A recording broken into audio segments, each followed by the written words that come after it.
Well, joining us in the studio for this conversation is agricultural consultant to the Ogun State Governor.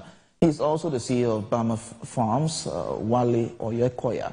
Thank you very much for joining us at this time. Good morning. Happy New Year to everyone. Same to you.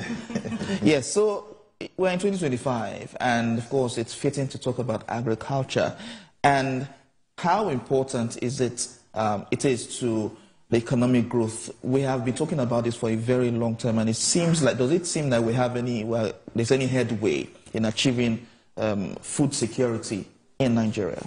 Definitely, I think we are having a headway, and Mr. President Ahmed Tinubu already spoken the mind of many farmers and many Nigerians. Okay. You said it all. The agriculture is very vital to the human being. There's no one that will not take the food security of a nation seriously. And it shows that Mr. President is listening to all corners on how the food security could be improved in this country.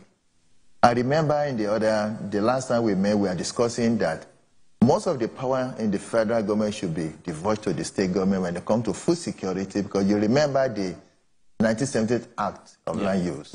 It gives the absolute power to the governors. They can do and undo, and what they have to do is to allocate most of these lands into farming with all the arable lands we have in this country.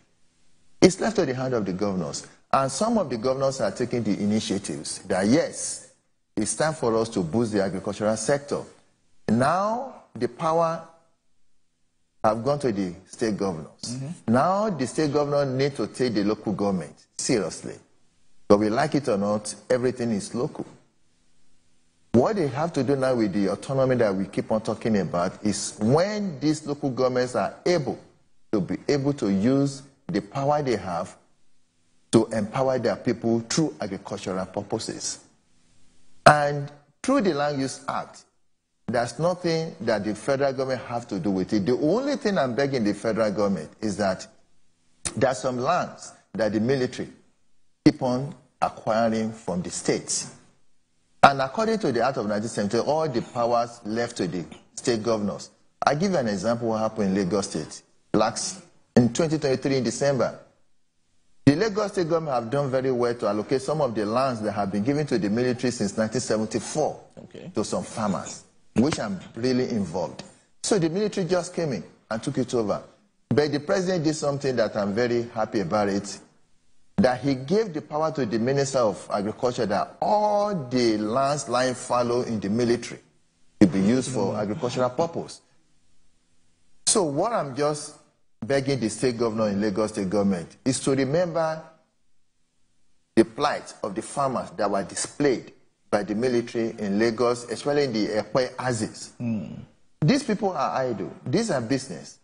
And this is part of what the president is talking about, that the state governors need to go back to the drawing board and bring all the farmers together to be able to improve on the food production of the state. Not only that, after that, what happened? We have so many farm settlements all over the states, especially in the southwest. I remember in the olden days during the Wale regime, every state in the southwest have farm settlements. And farm settlement is the only way out. Out of the farm settlement, you'll be able to bring all the processors, all the value chain that the president is talking about. Because without the value chain, we're wasting our time. Do we still have farm settlements? Because everywhere you go, especially in places like Lagos, yes, it seems to be taken over by real estate agents and all of that. Houses built everywhere, factories everywhere. You just get to a particular place and you realize that there's nowhere to farm at all. Do we have that? Do we still have that? We still do, though some are moribund, which can be rejuvenated. Okay. Like in Lagos State, yes, we have farm settlement in Araga. If you go there, they have some youths. And Lagos State, within the limit space of the land they have, they still trying their possible best in terms of value chain. If you go to a Imota, they have the best rice milling. But the problem is inputs. But without the inputs, there's nothing that to be processed. Okay. So we have so many of these farm settlements, especially in Ogun State. They have a whole lot of it, either for the cattle ranches, for the goat, for vegetables. The state governors just have to get up and work with the local governments to be able to revamp most of the farm settlements.